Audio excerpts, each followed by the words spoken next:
প্রশ্ন আসে যে এই জাকাত আমরা দিব কাকে? আমাদের দেশে একটা প্রথা আছে, বুঝলেন? ধনী মানুষেরা বলে মাদ্রাসা মসজিদে পৌঁছে দিয়ে যা, কি বলে, এই জাকাতের জিনিস ওসরের জিনিস বাড়িতে রাখতে হবে না, যা মসজিদে দিয়ে আসো, নাহলে মাদ্রাসায় দিয়ে আসো, বাচ্চাগুলো খাবে, বা মাদ্রাসায় দিয়ে আসো। আল্লাহ রাব্বুল আলামিন জাকাত কাদের দিতে হবে তিনি ঘোষণা দিয়েছেন। তিনি যখন ঘোষণা দিয়েছেন তখন তাদেরকেই দিতে হবে, অন্যকে দিলে আর হবে না, সেই জাকাত আদায় হবে না। আমাদের তাদেরকে জাকাত দিতে হবে। কি বলেছেন আল্লাহ রাব্বুল আলামিন? সূরা তাওবার 60 নম্বর আয়াতে বলছেন, ইন্নামাস সাদাকাতু লিল ফুকারায়ে ওয়াল মাসাকিন, জাকাত এবং সাদকা হবে, দিতে হবে ফকিরদেরকে। 1 নম্বর, ফকির কারা? ওলামায়ে কেরামের ব্যাখ্যায় বলেছেন, যাদের কাছে যারা নিঃস্ব, খাওয়া দাওয়ার কিছু নাই, প্রতিদিন যা তার খাওয়া দাওয়ার প্রয়োজন হয় এই জিনিসটাই নাই, কিংবা অল্প আছে দিনের, কোন রকম করে 1-2 বেলা হবে এতটুকু জিনিস আছে, এরা হচ্ছে কি ফকির। আর মিসকিন বলছে ফকিরের চাইতে একটু যার কাছে বেশি আছে, ফকিরের কাছে একবার খাবার দাবার আছে দিনের, বা 1 দিন 2 দিনের আছে, কিন্তু মিসকিন যাদের কাছে 2-3 দিন 4-5 দিন 10 দিনের আছে, এদেরকে বলা হয় ফকির। 1 নম্বর। 2 নম্বর হলো মিসকিন। 3 নম্বর হলো বলে আমিলিনা আলাইহা, যারা এই জাকাত কালেকশন করে, সরকার যাদেরকে জাকাত কালেকশনের জন্য নিযুক্ত করেছে তারাও কি পাবে? জাকাত খেতে পারবে বা জাকাত তাদেরকে দেওয়া যাবে। ওয়াল মুআল্লাফাতে কুলুবুহুম, যাদের মন জয় করতে হয়, যাদের মন জয় করা প্রয়োজন।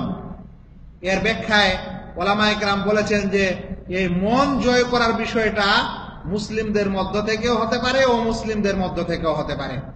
মুসলিমদের মধ্য থেকে হতে পারে যাদের, ও মুসলিমদের মধ্য থেকে হতে পারে যাদেরকে ইসলামের দিকে আকৃষ্ট করার ইচ্ছা আছে, এই লোকটাকে জাকাত দিলে ইসলামের কাছাকাছি আসবে, মুসলমান হতে পারে, বা ইসলাম সম্পর্কে সে জ্ঞান নিতে পারে, এরকম লোককে দেওয়া।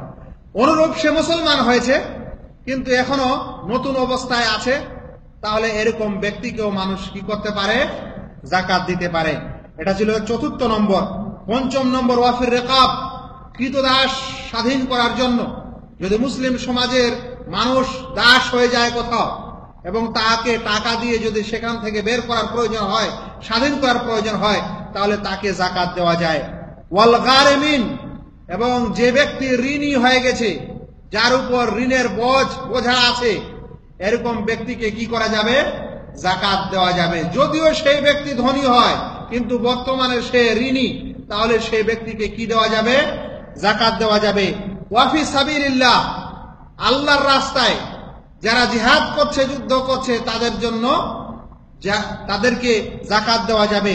ওয়াবনিস সাবিল, এবং যারা মুসাফির, সে যদি ধনী মানুষও হয় কিন্তু সফর কালে তার টাকা পয়সা হারিয়ে গেছে বা সমস্যা হয়েছে, তার টাকার প্রয়োজন আছে, তাহলে এরকম ব্যক্তিকেও কি দেওয়া যাবে?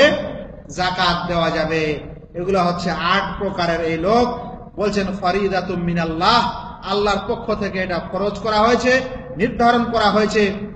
ওয়াল্লাহু আলিমুন হাকিম, আল্লাহ তাআলাই সর্বজ্ঞ, আল্লাহ তাআলাই সবকিছু জানেন, তিনিই সবকিছু বুঝেন। তাহলে 8 প্রকার মানুষকে জাকাত দিবেন। 1 নম্বর ফকির, 2 নম্বর মিসকিন, 3 নম্বর যারা জাকাত আদায় করে, 4 নম্বর যাদের মন জয় করার প্রয়োজন আছে, 5 নম্বর যারা দাস বা দাসী হয়ে আছে, এবং 6 নম্বর হচ্ছে যারা ঋণী, যাদের উপর ঋণের বোঝা আছে, 7 নম্বর আল্লাহর রাস্তায়, এবং 8 নম্বর যারা মুসাফির। এরকম ব্যক্তিকে আপনি আপনার জাকাত পৌঁছে দিবেন।